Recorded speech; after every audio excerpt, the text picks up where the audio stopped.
Hello बच्चों।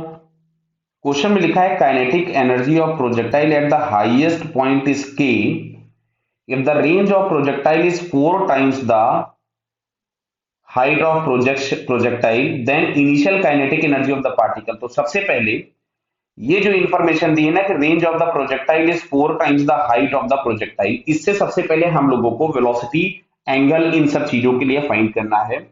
तो range हम लोग लिखते थे यू स्क्वायर साइन 2θ/g और मैक्सिमम हाइट हमारे पास दी गई है 4 times। क्लियर है कि रेंज इज 4 times और यहां पे हम लोग लिखते थे you square sine square θ/2g।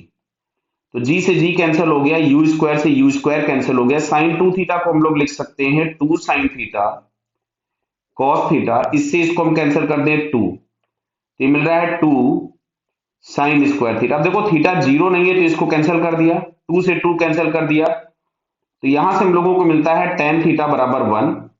So theta is equals to 45 degrees. तो थीटा जो भी हम लोगों के पास आया ये 45 डिग्रीज आ गया। क्लियर हो गया क्या? तो अब सुनो, इधर वापस आते हैं क्वेश्चन पे हम लोग। तो हाईएस्ट पॉइंट पे अगर हम लोग चेक करेंगे तो हम लोगों को केवल और केवल हॉरिजॉन्टल कंपोनेंट मिलेगा। इसका हॉरिजॉन्टल मतलब यहां से मिलेगा u cos 45, यानी हम लोगों के पास मिलेगा u/√2।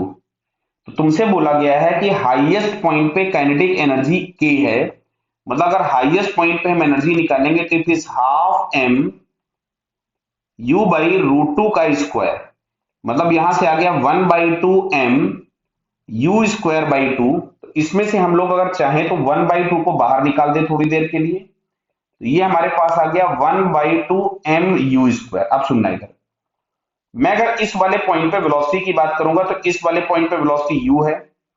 अगर मैं इस जगह की काइनेटिक एनर्जी की बात करूंगा जिसको मैं k इनिशियल लिख देता हूं, मान लीजिए इट इज 1/2 m u²। मतलब इस 1/2 m u² की जगह में k लिख सकता था, k इनिशियल। कितना? k initial. दिख रहा है बेटा? तो यहां से अगर हम लोग निकालेंगे तो k initial is equal to 2k, जो कि प्रोजेक्शन के टाइम पे होगी। तो आपसे क्वेश्चन में यही पूछा है द इनिशियल काइनेटिक एनर्जी कितनी है of the projectile, so it is 2k। तो अगर हम यहाँ 2k ऑप्शन देखेंगे तो 2k हम लोगों को यहाँ पे बी ऑप्शन में दिखता है, so it's B answer is correct. Okay बेटा, ऑल द बेस्ट।